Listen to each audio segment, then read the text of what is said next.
Hello everyone. In this video I am going to talk about reliability, and reliability and validity are two types of characteristics, are two important characteristics of a test, of any test. So in this video I am going to talk about reliability. And the reliability of test refers to the consistency of scores obtained by the individual of different occasion or with different sets of equivalent items. So what does this definition says? Reliability का मतलब होता है कि consistency of scores. Learn this keyword, consistency of scores. Scores में consistency होना, यानी कि आज जो स्कोर में आपका स्कोर जो आया है वो कल भी आएगा, वो परसों भी आएगा, सेम स्कोर आएगा, तो that is called consistency of scores. So आपका अगर कोई आज टेस्ट हुआ और आपने आज कोई एक्स नंबर आपने लिया, तो कल को भी आपको उस टेस्ट पे एक्स मार्क्स ही मिलने चाहिए या अराउंड उसके आसपास ही, बहुत ज़्यादा फ़र्क नहीं होना चाहिए. आज अगर किसी टेस्ट पे आपने 80 स्कोर किया तो कल वही सेम टेस्ट या उससे मिलता जुलता टेस्ट पे आप 75, 77, 79, 82, 85, बस इससे ज़्यादा वेरी नहीं होना चाहिए. जितना करीब रहेगा रिज़ल्ट स्कोर आपका, वो टेस्ट उतना ज़्यादा रिलायबल होगा. तो reliability is the of a test refers to the consistency of scores. ये टेस्ट की कैरेक्टरिस्टिक्स होती हैं. ओके, नाउ अब बात करते हैं temporal stability of the test and internal consistency की. तो अगर जैसे कंसिस्टेंसी ऑफ स्कोर्स का मतलब ये हुआ, temporal stability of the test का मतलब ये हुआ कि अगर हमने आज आपका कोई टेस्ट लिया और उस टेस्ट में आपने मान लीजिए 35 स्कोर किया आउट ऑफ 50. ओके, फिर हम क्या करेंगे कि हम वही टेस्ट आपको आज से 5, 6, 10, 12 दिन बाद फिर से दे सकते हैं. ओके, और फिर हम उस टेस्ट को आपको देंगे और आपको उस टेस्ट में अराउंड आपके अगर 32 से लेके 38 मार्क्स तक की आए अराउंड, ओके, उसी स्कोर के 35 स्कोर के आसपास मार्क्स आए आपके, so we can say that the test is reliable. और इस तरह की टेस्टिंग ऑफ रिलायबिलिटी को बोलते हैं temporal stability of the test. Temporal मतलब टाइम का स्टेबल होना, ठीक है, टाइम की स्टेबिलिटी. तो टाइम क्या है कि हमने आज आपको जो टेस्ट दिया, हम आपको कुछ दिनों बाद फिर से वही टेस्ट देंगे और आपको देखेंगे, स्कोर देखेंगे कि वो कितना सिमिलर आ रहा है. ओके, सो ये होता है टेम्पोरल स्टेबिलिटी. फिर आता है इंटरनल कंसिस्टेंसी. इंटरनल कंसिस्टेंसी का मतलब होता है कि consistency of scores obtain from two equivalent set of items. ठीक है, कोई एक सिंगल टेस्ट है और उसके दो फॉर्म हैं, दो इक्वल फॉर्म है. ठीक है, हम वो आपको टेस्ट करेंगे एक ही टाइम पीरियड पे. टेम्पोरल स्टेबिलिटी में क्या था, हमने आज आपको टेस्ट किया और फिर कुछ दिनों बाद टेस्ट किया. बट इंटरनल कंसिस्टेंसी में हम क्या करते हैं, हम एक ही टेस्ट का दो सेट बना देते हैं जिसमें इक्वल नंबर ऑफ क्वेश्चंस होते हैं, डिफ़िकल्टी लेवल भी सेम होती है, सब कुछ एग्जैक्ट वैसे ही होता है.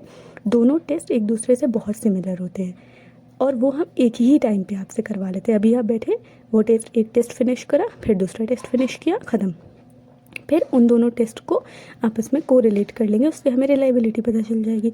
तो एक ही टाइम पे जब हम आपको दो इक्वल सेट्स दे रहे हैं और उसमें सिंगल एडमिनिस्ट्रेशन हो रहा है, यानी एक ही टाइम पे हम आपको ये दोनों टेस्ट करवा ले रहे हैं, तो that is internal consistency. Okay, I hope it's clear. अब बात करते हैं कोरिलेशन की. सो कोरिलेशन की यहाँ पे हम बात इसलिए करें क्योंकि रिलायबिलिटी में क्या होता है कि कोरिलेशन कोफिशिएंट निकालते हैं हम, उससे हमें पता चलता है that whether our test is reliable or not. तो इसलिए हम कोरिलेशन की बात करेंगे. तो कोरिलेशन दो वैल्यूज़ में निकालते हैं. तो दो वैल्यूज़ कहाँ से आएंगी, जो हमने दो टेस्ट करवाए थे टेम्पोरल स्टेबिलिटी में, जो 2 दिन के गैप पे दो टेस्ट करवाए थे, उन दो वैल्यूज़ के बीच में कोरिलेशन निकालेंगे. इंटरनल कंसिस्टेंसी पे हमने दो टेस्ट आपसे करवाए थे एक ही टाइम पीरियड पे, जो इक्वल थे एक दूसरे के सेट में. ओके, इक्वल सेट थे, फिर वो हमने आपसे कराया, तो ये दो वैल्यूज़ हो गई. तो अब इन दोनों में कोरिलेशन कोफिशिएंट निकालते हैं जिससे हमें रिलायबिलिटी पता चलती है. तो सबसे पहले कोरिलेशन क्या होता है. कोरिलेशन हमें दो वेरिएबल्स के बीच में डायरेक्शन बताता है कि कोई भी दो वेरिएबल पॉजिटिवली रिलेटेड है या नेगेटिवली रिलेटेड है. ठीक है, बस ये इतना बताएगा कोरिलेशन. और कोरिलेशन कोफिशिएंट जो होता है ये स्ट्रेंथ बताता है. स्ट्रेंथ का मतलब कि जो आपका अगर पॉजिटिव आ रहा है तो वो स्ट्रॉन्ग पॉजिटिव है या वीक पॉजिटिव है। उसी तरह अगर नेगेटिव आ रहा है तो स्ट्रॉन्ग पॉजिटिव है या स्ट्रॉन्ग नेगेटिव है या वीक नेगेटिव है। तो कोरिलेशन की जो वैल्यू होती है वो 0 से 1 अगर नंबर में देखा जाए तो 0 से 1 में होती है, लेकिन -1 से +1 की लेके चलते हैं, क्योंकि नेगेटिव आता है तो वो बिलो 0 होता है। तो अगर आपकी मान लीजिए कोरिलेशन कोफिशिएंट आपका 0.4 आ रहा है तो इसका मतलब है कि अगर 0.4 आ रहा है तो ये आपका वीक पॉजिटिव हो गया, यस। और अगर ये -0.4 आ रहा है तो इसका मतलब वीक नेगेटिव कोरिलेशन है। इसी तरह अगर आपका 0.9 आ रहा है आपका कोरिलेशन कोफिशिएंट तो इसका मतलब होगा कि आपका जो रिलायबिलिटी है that is positive, strong positive. और अगर -0.9, 0.8, 0.7 इस तरह से आ रहा है तो स्ट्रॉन्ग नेगेटिव है। सो इट इज़ अबाउट कि हमें कोरिलेशन कोफिशिएंट से स्ट्रेंथ पता चलती है कि वो स्ट्रॉन्ग है या वीक है, और इसी तरह कोरिलेशन से हमें सिर्फ डायरेक्शन पता चलती है। Okay, I hope it's clear. So correlation coefficient indicating temporal stability is known as coefficient of stability। तो जब हम temporal stability का से हम correlation coefficient निकालेंगे तो उसको क्या बोलते हैं, coefficient of stability। temporal stability यानी हमने आज आपसे एक टेस्ट कराया, फिर कुछ दिनों बाद एक टेस्ट कराया, फिर वो हुआ temporal stability। उस पर अगर हम correlation coefficient लगाते हैं तो उसको बोलते हैं coefficient of stability। फिर correlation coefficient indicating internal consistency is known as the coefficient of internal consistency और अल्फा कोफिशिएंट। तो जब हम इंटरनल कंसिस्टेंसी पे कोरिलेशन कोफिशिएंट लगाते हैं तो उसको क्या बोलते हैं, internal consistency, coefficient of internal consistency और alpha coefficient. So statistically reliability is also defined as self correlation of the test. Okay, क्यों? क्योंकि हम एक ही टेस्ट का कोरिलेशन निकालते हैं, यानी कि टेस्ट का ही टेम्पोरल स्टेबिलिटी में तो एक ही टेस्ट होता है, वही सेम टेस्ट हमने आज दिया आपको, वही सेम टेस्ट बाद कुछ दिनों बाद दिया आपको। तो यानी हमने टेस्ट आपस में ही टेस्ट का कोरिलेट किया, एक ही टेस्ट को सेल्फ कोरिलेशन हो गया उस टेस्ट का। और इसी तरह इंटरनल कंसिस्टेंसी में भी हम इक्विवेलेंट आपको दिखाते हैं। सो दिस इज़ अबाउट कि स्टैटिस्टिकली देखा जाए तो रिलायबिलिटी क्या है कि self correlation of the test है। ओके, सो एक चीज़ और है कि रिलायबिलिटी क्या होती है कि एक्चुअली अगर देखा जाए तो ये टेस्ट की खुद की प्रॉपर्टी नहीं होती है, बट स्कोर की प्रॉपर्टी होती है, क्योंकि हम स्कोर्स की ही प्रॉपर्टी देख रहे थे ना। स्कोर्स ही जो होते हैं, जो मेन होता है हमारा स्कोर्स, दैट इज़ कंसिस्टेंट। तो अगर आज आपका कंसिस्टेंट स्कोर आया, कल भी कंसिस्टेंट स्कोर आया, so that is reliability. So एक तरह से ये भी कहा जा सकता है that reliability is the property of the test scores. Okay, तो अब बात करते हैं लॉजिकल और टेक्निकल मीनिंग ऑफ रिलायबिलिटी की। सो टेक्निकली देखा जाए तो रिलायबिलिटी जो होती है वो एरर पे बेस्ड होती है कि एरर कितना ज़्यादा है कितना कम है। एरर अगर बहुत ज़्यादा होगा किसी भी टेस्ट में तो रिलायबिलिटी हमारी कम होगी, जितना एरर कम होगा हमारी रिलायबिलिटी उतनी ज़्यादा स्ट्रॉन्ग होगी। सो जब भी हम टेस्ट करते हैं तो कहीं ना कहीं कभी कोई एरर होती है, और अगर मान लीजिए एरर ना हो, हमारा जो टेस्ट है वो बिल्कुल एरर फ्री हो, ना तो टेस्ट टेकर की तरफ से कोई एरर हो, ना तो टेस्ट गिवर की तरफ से कोई एरर हो, तो क्या होगा कि हमारी रिलायबिलिटी कोफिशिएंट +1 आएगी हमेशा।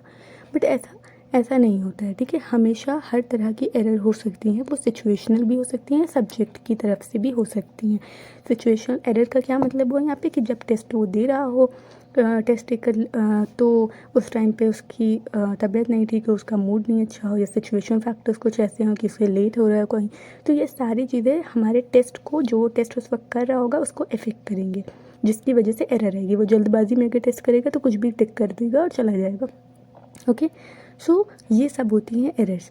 तो उन सारे एरर्स को ध्यान में रख के दो चीज़ें आती हैं यहाँ पे कि जो भी हमारा टेस्ट का टोटल स्कोर आया, ओके, उसको बोलते हैं एक्चुअल ऑब्टेन्ड स्कोर। जो यानी जैसे 100 में से मान लीजिए आपके 80 मार्क्स आए तो फिर वो होगा आपका ऑब्टेन्ड स्कोर।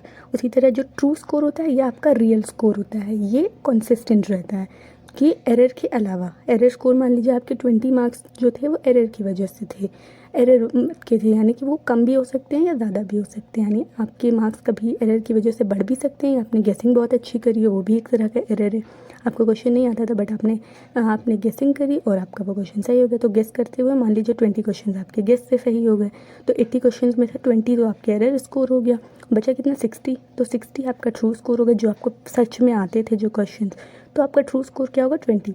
सो पूरा जो ऑब्टेन्ड स्कोर बनता है वो ट्रू स्कोर और एरर स्कोर को मिलाकर बनता है। ओके, सो एरर्स दो तरह की होती है, रैंडम एरर्स जिसे एरर्स ऑफ मेजरमेंट भी कहते हैं।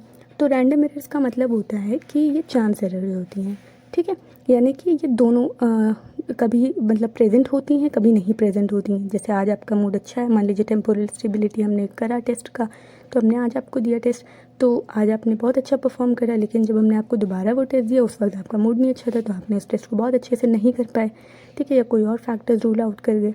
तो ये था चांस एरर कि कभी तो बहुत ज़्यादा हो गया, कभी नहीं हुआ, ठीक है। और it can work both in positive और नेगेटिव डायरेक्शन, इसलिए इसको रैंडम एरर्स बोलते हैं कि कभी इसने आपका स्कोर बढ़ा दिया, कभी इसने आपका स्कोर को कम कर दिया। सो दैट इज़ रैंडम एरर। और इसमें क्या होता है कि जैसे आपका जो भी पॉजिटिव और नेगेटिव एरर्स आते हैं वो आगे चलकर कैंसिल हो जाते हैं, ठीक है। एक बार पॉजिटिव आया, एक बार नेगेटिव, यानी एक बार आपका स्कोर बढ़ गया, एक बार घट गया, फिर बढ़ा, फिर घटा, तो क्या होता है कि लॉन्ग रन में वो सारे प्लस माइनस होके सारे कैंसिल हो जाते हैं, और जो उसका मीन आता है यानी जो उसका एवरेज होता है वो ज़ीरो होता है, किसका, एरर्स का। तो लॉन्ग रन में रैंडम एरर्स का जो मीन होता है that is equal to zero, यानी वो कट जाते हैं।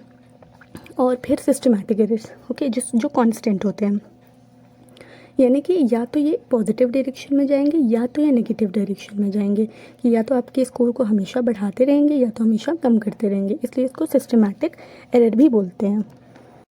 And mean of such errors would not be zero. तो इस तरह के जो एरर्स होती हैं that is difficult to eliminate, यानी सिस्टमैटिक एरर्स जल्दी एलिमिनेट नहीं कर सकते हैं, और इसलिए इसका ट्रू स्कोर पता लगाना भी डिफ़िकल्ट होता है। रैंडम एरर्स में पॉजिटिव नेगेटिव लॉन्ग रन में कैंसिल हो जाती हैं, सो हमें एक आइडिया हो जाता है कि हाँ ये एरर स्कोर था, इतना हमको हटा देना है। बट सिस्टमैटिक एरर में वो स्कोर को या तो हमेशा ही हाई रखती हैं तो हमेशा ही लो। फॉर एग्जांपल वेइंग मशीन है जिससे आपकी, तो कि अगर वो मशीन कभी लो स्कोर दिखा रही है, मतलब कभी कम वेट दिखा रही है, कभी ज़्यादा वेट दिखा रही है, तो वो रैंडम एरर हो गया। लेकिन अगर वो हमेशा ही वेट 10 kg बढ़ा के दिखा रही है या 10 kg कम करके दिखा रही है, तो दैट इज़ सिस्टमैटिक एरर। तो हमें ये नहीं पता चल पाता है टेस्ट में, वहाँ तो आपका मेजर हो गया कि हाँ 10 kg है, बट टेस्ट में हमें नहीं पता चल पाता है कि वो कितना स्कोर को इन्फ्लेट कर रही है या कितना डिफ्लेट कर रही है। So that is systematic error. तो जितनी भी स्मॉल एरर होगी, चाहे वो रैंडम हो या सिस्टमैटिक हो, तो उतना ज़्यादा हमारा जो टेस्ट होगा वो रिलायबल होगा, हमारा जो टेस्ट स्कोर्स होंगे वो उतने ज़्यादा रिलायबल होंगे। तो लॉजिकली रिलायबिलिटी का मतलब एरर से मेजर होता है कि एरर को हटाने के बाद, ठीक है, जो ट्रू स्कोर आ रहा है, तो दैट इज़ की एरर हमारी कम से कम होनी चाहिए, और वो जो ट्रू स्कोर है that shows the reliability. Okay, उसके बाद अब वेरिएंस की बात करते हैं। तो वेरिएंस का मतलब क्या होता है, that it is the square of standard deviation. Standard deviation क्या होता है कि जैसे हमारा मीन आया, ठीक है, एवरेज, तो स्टैंडर्ड डेविएशन हमारा 10 आया, तो मीन बाई चांस हमारा 50 और स्टैंडर्ड डेविएशन 10 है, तो इसका क्या मतलब है कि जो भी स्कोर है वो 40 से लेके 60 के बीच में है, यानी कि 50 माइनस 10 और 50 प्लस 10। ओके, तो स्टैंडर्ड डेविएशन ये हुआ कि आपका जो स्कोर है वो मीन से कितना डिविएट कर रहा है। तो वेरिएंस उसका ब्रॉडर टर्म होता है, और जो इसको हम स्क्वायर कर देते हैं, स्टैंडर्ड डेविएशन को जब हम स्क्वायर कर देते हैं then we come to know variance. Okay, so both formulas are same कि actual obtain score is equal to true score plus error score, यही सेम है, इसका स्क्वायर पार्ट हो जाता है total variance is equal to true variance plus error variance. Okay, so correlation between error variance and true variance is zero, because correlation between error score and true score is assume to B zero. तो उसका क्या है, square ही तो है ना वो चीज़। तो जब एरर स्कोर और ट्रू स्कोर का अज्यूम किया जाता है कि कोरिलेशन ज़ीरो है, कोई भी कोरिलेशन नहीं होता है, ट्रू स्कोर और एरर स्कोर दोनों इंडिपेंडेंट होते हैं एक दूसरे से। ओके, और इसी तरीके से जो एरर वेरिएंस होता है और ट्रू वेरिएंस होता है, इन दोनों में भी कोरिलेशन को ज़ीरो माना जाता है। Okay, and reliability is that part of the total variance which is the true variance. तो वो ट्रू वेरिएंस कितना है, so that part is called reliability. Okay, हमारे टेस्ट में ट्रू वेरिएंस कितना है।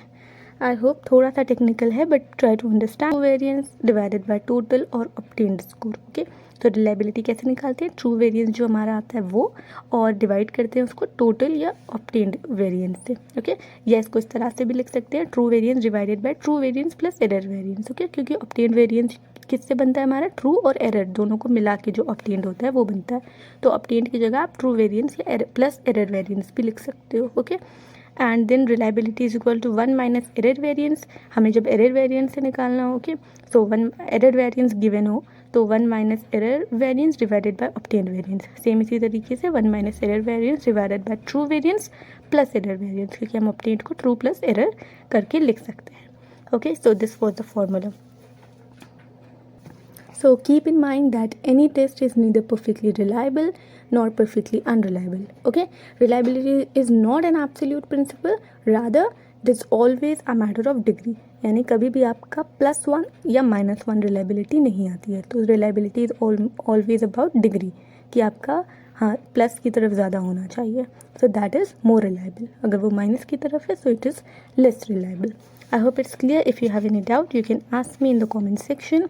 This is it for this video. Thanks for watching. Have a good day ahead.